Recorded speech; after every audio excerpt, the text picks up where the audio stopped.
Alors, dans cette deuxième partie du travaux pratiques, nous allons utiliser un logiciel qui s'appelle Maxima, qui est gratuit. Voilà, donc en première année, nous avions travaillé sur MathCAD. Donc là, nous changeons un peu avec le logiciel Maxima. Et puis ensuite, nous allons résoudre quelques exercices.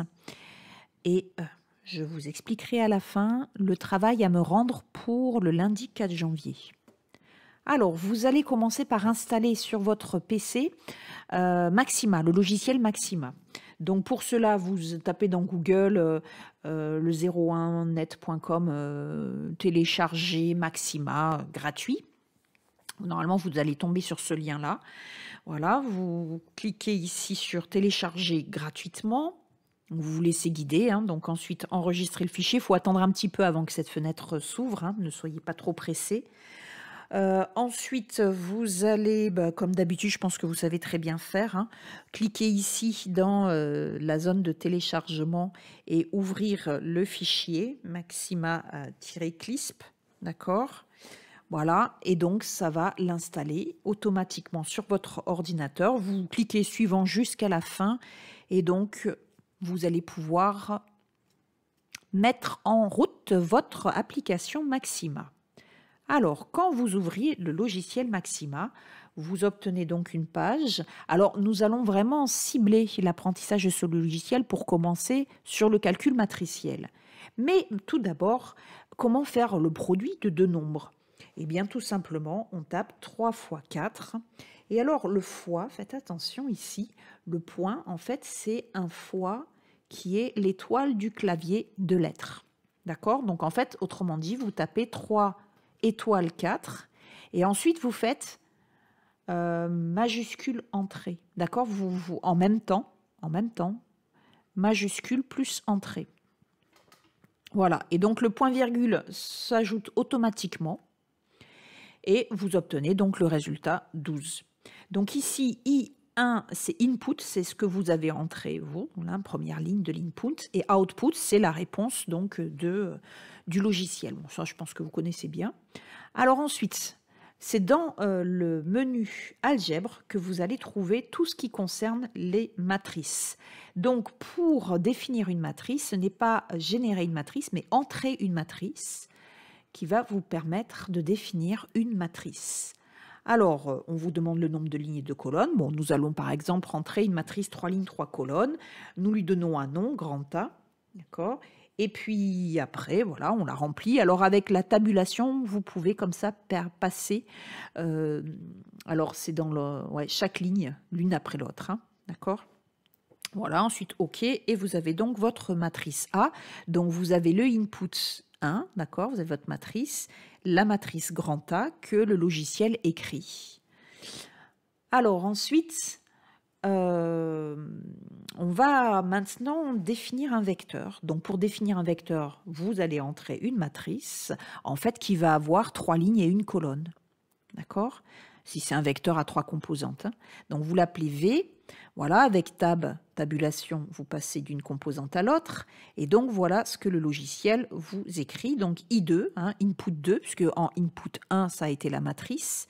Et puis, vous obtenez votre vecteur V. Vous contrôlez qu'il n'y a pas d'erreur. S'il y a une erreur, eh bien, vous pouvez reprendre ici avec la souris et cliquer et changer la valeur. Voilà, n'oubliez pas qu'il faut toujours faire Shift Entrée, majuscule Entrée. Hein. Ici, le point virgule, il s'ajoute automatiquement, mais vous pouvez l'écrire si vous voulez. Hein. Donc, c'est toujours majuscule plus Entrée. Voilà. Alors, maintenant, multiplier un vecteur par une matrice. Alors ici, j'ai mis un point. Pourquoi? Parce que vous vous rappelez que tout à l'heure, quand je vous ai montré comment multiplier deux nombres réels ensemble, on avait pris l'étoile. D'accord? Eh bien, attention, pour multiplier un vecteur par une matrice, et pour multiplier deux matrices ensemble, il faut utiliser l'étoile. Voilà, donc ici, je vous rappelle que vous aviez défini votre matrice A en input 1, en input 2, le vecteur V, et input 5, puisqu'en fait, j'ai entre input 2 et input 5, j'ai mis 2 lignes pour faire un essai avec le point et l'étoile. D'accord? Voilà. Donc, en input 5, vous avez A fois V. Donc là, le fois, faites attention, c'est un point. D'accord? Au clavier, vous allez écrire A point V. Donc c'est le point, le point hein, de ponctuation qui est au-dessus du point virgule sur le clavier. Et là ensuite vous faites maj plus entrée. D'accord? Et là, il vous met automatiquement le point virgule et il vous donne le résultat 10, 7, 5. Alors, est-ce que c'est bien ça? Vous vous rappelez que pour multiplier notre matrice A par le vecteur V, on fait 5 fois 2 plus 3 fois moins 1 plus 1 fois 3. D'accord? Ensuite, deuxième composante, on prend la deuxième ligne de la matrice, ça fait 0 fois 2 plus 2 fois moins 1, donc moins 2 plus 9, donc ça fait 7. Et enfin, pour la troisième composante, c'est la troisième ligne, 4 fois 2, 8, plus 0, moins 3, 5. Donc on obtient bien 10, 7, 5, comme c'est annoncé ici sur l'ordinateur. Donc Maxima ne s'est pas trompée. Ouf! Alors faites attention, hein, si vous prenez l'étoile, ça donne un tout autre résultat. Donc surtout pas l'étoile quand on fait des produits de vecteurs matrice, matrice, matrice. Alors maintenant, multiplier une matrice par un nombre. Alors là, c'est avec l'étoile. Pourquoi? Parce qu'on multiplie par un nombre. Voilà, donc là, c'est l'étoile. D'accord? Donc faites attention à ça. Donc vous définissez votre matrice, on l'a fait en input 1, input 6, je fais 5 fois A. Donc ici, j'ai pris l'étoile. D'accord? J'ai fait 5 fois A. Donc, quand on multiplie par un réel, c'est une étoile. Et après, j'ai fait toujours pareil, hein, majuscule plus entrée. Voilà. Donc là, eh bien, vous remarquez que, qu'est-ce que j'obtiens? J'obtiens que chaque coefficient de ma matrice A est multiplié par 5. Ce qui donne bien 25, 15, 5. D'accord? 0, 10, 15, 20, 0, moins 5. Ok, bien. Alors, ici, voilà, oui, j'obtiens le même résultat si je fais la multiplication d'un vecteur par un nombre. Donc, c'est toujours l'étoile ici. Hein. 5 étoiles V et donc maj entrée. Hein, voilà, maj entrée. Voilà, ok. Alors, bien, nous continuons. Produit de deux matrices, donc c'est avec un point, d'accord, faites attention. Donc ça veut dire qu'ici, donc j'ai entré une deuxième matrice, la matrice B, et là c'est avec le point, d'accord, maj plus entrée.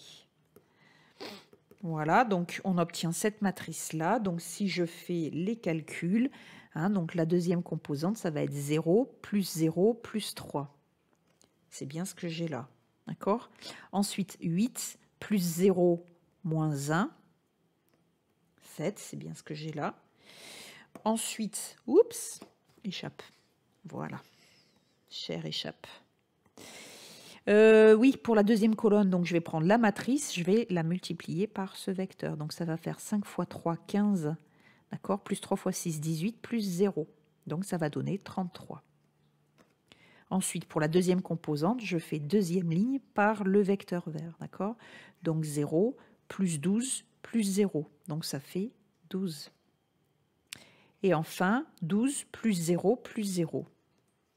D'accord? Donc il n'y a pas d'erreur, le logiciel n'a pas fait d'erreur. Et pour le dernier vecteur, donc ça fait 5, moins 15, 10, moins 10 plus 1, moins 9. Ensuite, deuxième composante, deuxième ligne, donc 0, moins 10 plus 3, moins 7. J'en profite un peu pour vous rappeler les opérations, parce que c'est vrai qu'il faut pratiquer, hein, pour ne pas oublier. Hein. 4 plus 0, moins 1, 3. Et voilà, donc j'obtiens bien le même résultat. Donc faites attention, parce que si vous prenez l'étoile, ça va marcher, mais ça va donner un tout autre résultat, en fait. Et ce qui n'a rien à voir avec le produit matriciel. Ok, allez, on continue. Donc maintenant, inverser une matrice. Alors, il y a plusieurs méthodes pour inverser une matrice. Donc ici, j'ai ma matrice A qui a été définie en première ligne. D'accord? Donc maintenant, voilà, première méthode. Soit j'écris invert, parenthèse grand A, et après je fais shift entrée. D'accord? Donc ça, c'est la méthode 1. Ensuite, méthode 2, je fais A, chapeau, chapeau. Je mets deux chapeaux. Non, c'est pas chapeau, hein. C'est chapeau, chapeau. algre 9, parenthèse moins 1. Et voilà le résultat que j'obtiens. Donc, vous remarquez qu'il s'agit du même résultat. Il y a encore une troisième méthode. Voilà, donc dans le menu algèbre, je clique sur inverser la matrice. Seulement, faites bien attention parce que ça va inverser la dernière matrice écrite.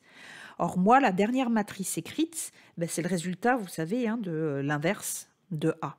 Donc, qu'est-ce que je vais obtenir? Eh bien, j'obtiens grand A. Forcément, puisque l'inverse de l'inverse, ben, c'est la matrice de départ. Voilà, donc j'obtiens grand A. D'accord? Alors, vous remarquez au passage que quand j'ai cliqué sur inverser la matrice, il est écrit ici invert de %. Invert, en fait, de %, c'est invert du résultat précédent. C'est ça que ça signifie. D'accord? Donc, en fait, ici, ce que j'ai fait pour le calcul suivant, j'ai fait une vérification. C'est-à-dire, j'ai voulu calculer A fois A-1. Donc, pour cela, j'ai pris le nom de la output 13. Output 13, c'est ici. D'accord? Donc ça, c'est A-1 en fait. Et je l'ai multiplié par le nom de la output 14. Output 14, c'est celle-là. OK? Voilà. Et donc, c'est le produit de A et de A-1. A-1 fois A. Et logiquement, qu'est-ce que j'obtiens? Eh bien, j'obtiens la matrice identité. Donc, tout cela est bien juste. D'accord? Voilà donc 3 méthodes pour calculer l'inverse d'une matrice. Alors maintenant, ben vous savez tout sur le logiciel. Vous allez pouvoir compléter l'introduction du chapitre sur les matrices. Alors on va le faire ensemble et puis après je vais vous laisser complètement libre d'utiliser le logiciel Maxima pour résoudre les parties laissées à résoudre dans le chapitre depuis le début. Alors, on peut faire appel au calcul matriciel pour résoudre un système de n équations à n inconnues. Par exemple, on souhaite résoudre le système suivant, qui a 3 équations à 3 inconnues, x1, x2, x3. D'accord? Voilà. Donc, pour cela, on va noter A, le tableau des coefficients de x1, x2, x3. C'est-à-dire, eh bien, A, il va avoir 3 lignes, 3 colonnes. C'est une matrice à 3 lignes, 3 colonnes. La première ligne, dans la première colonne, pardon, je vais écrire les coefficients de x1. Donc 3, 5 et 2. Dans la deuxième colonne, je vais écrire les coefficients de x2. Donc 1, moins 1, 1. Et enfin, dans la troisième colonne, je vais écrire les coefficients de x3, c'est-à-dire moins 1, 4 et moins 1. Voilà, d'accord? Donc, on dit que A, c'est la matrice associée au système grand S. A est associé à grand S. Alors maintenant, A est appelée matrice 3, 3, oui, d'accord, ok. Bon, mais c'était l'introduction hein, du chapitre, c'est pour ça que je le réexplique. Matrice carrée d'ordre 3.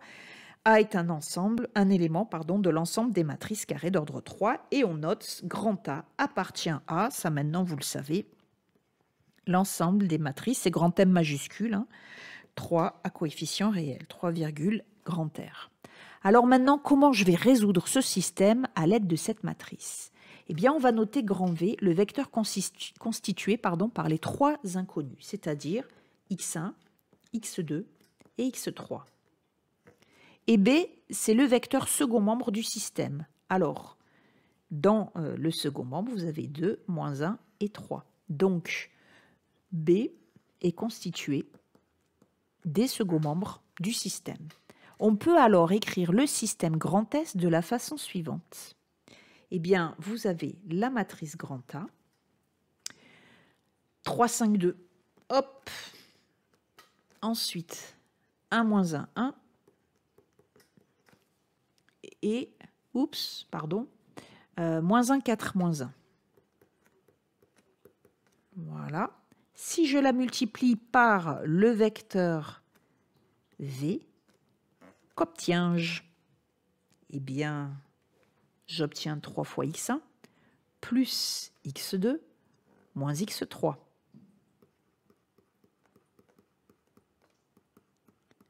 Ça, c'est la première composante. Deuxième composante, 5 fois x1 moins x2 plus 4 fois x3. Et troisième composante, 2 fois x1 plus x2 moins x3.